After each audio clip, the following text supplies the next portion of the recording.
Good day, all. I am Dr. T. Arunmuri, Assistant Professor, Department of Commerce, KCS Kasinadar College of Arts and Science. I welcome you all for this presentation on material, which goes with the subject of cost accounting. It is based on the accepted curriculum of all universities on this subject. The content of this chapter goes with what is material, need or objectives of material control, what is material control, essentials of material control, advantages of material control. Now, it goes with material. Material is a very important factor of production.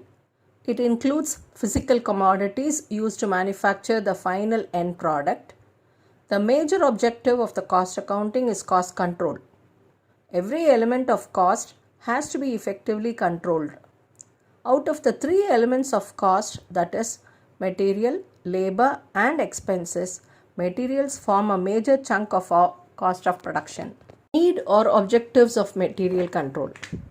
It goes with availability of materials. There should be a continuous availability of all types of materials in the factory so that production may not be held up for want of any material.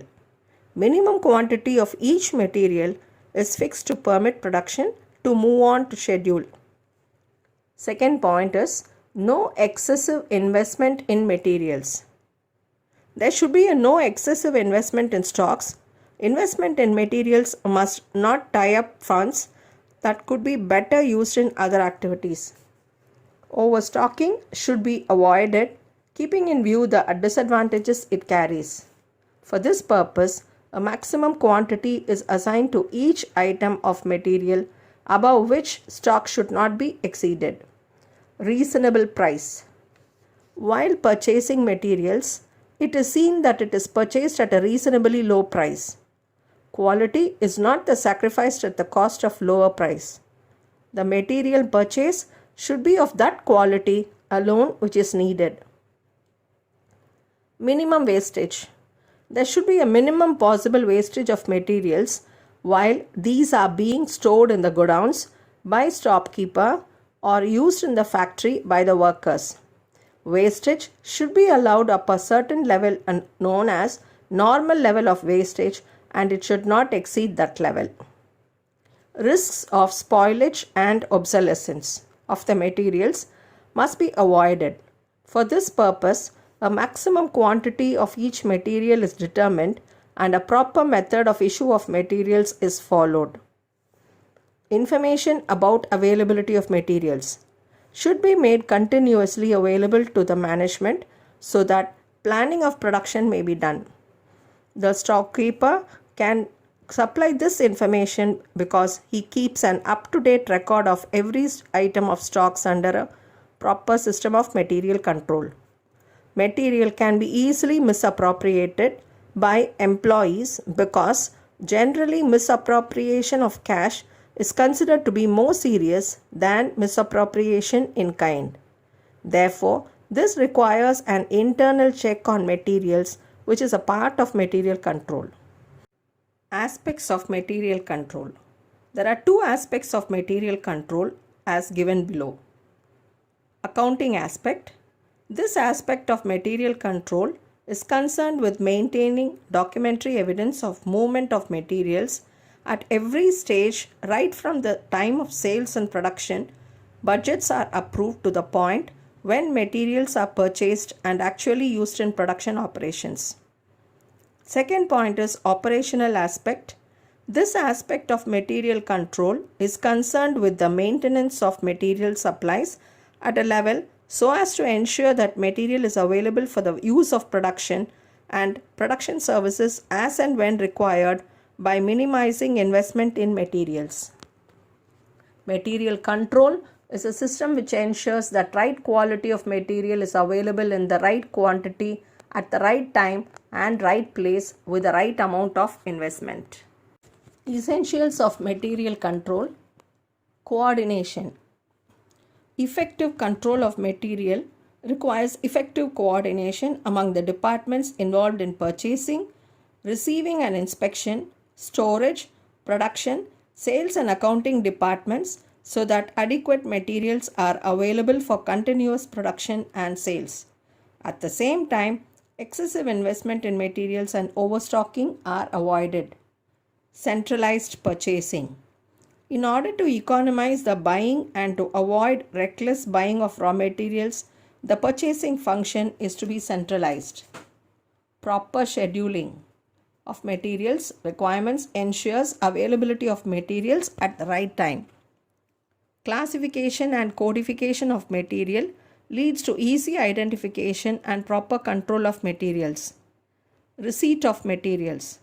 Checking and inspection of material by receiving departments ensure correct quantity and quality of material as ordered by the organization. Usage of forms. Standard forms are to be designed and use of purchase requisition, purchase order, receiving of materials, requisition of materials, and transfer of materials from jobs to stores or to other jobs. Next heading goes with storage of materials should be entrusted to a qualified storekeeper to plan effective storage and avoid losses due to obsolescence, pilferage, and theft. Issue of materials. A good method of issue of materials to various jobs, processes, and orders should be devised to ensure delivery of right material at the right time, at right quantity and quality for smooth flow of production. Stock taking. Perpetual inventory should be followed for stock verification to reveal differences in stock due to pilferage, theft, and wastage. Moreover, perpetual inventory system avoids closing down of factory for stock verification and valuation. Levels of stocks are to be maintained in the form of a reorder level, maximum level, minimum level to avoid shortage and overstocking of materials. Economic ordering quantity is to be prepared for each type of materials to optimize the cost of buying and storage. Pricing of issues. A suitable method of pricing is to be followed for correct valuation of material cost of jobs, orders, processes, and valuation of closing stocks. Control of materials during the production process. Proper accounting and records are to be maintained to avoid wastage of materials during consumption. Suitable reporting system helps management to take decisions regarding investment in materials and avoidance of obsolete, dormant, and slow moving materials. The basic advantages of material control are, or an effective material control system ensures availability of material for production, reduces wastage of raw materials, achieves economy of buying and storage costs, reduce pilferage, theft, obsolescence, and other material losses, avoids excessive investment in stocks, helps in maintaining perpetual inventory system to furnish information to management regarding materials, and helps in ascertaining value of jobs, processes, and orders. Thank you. We would meet in the next presentation.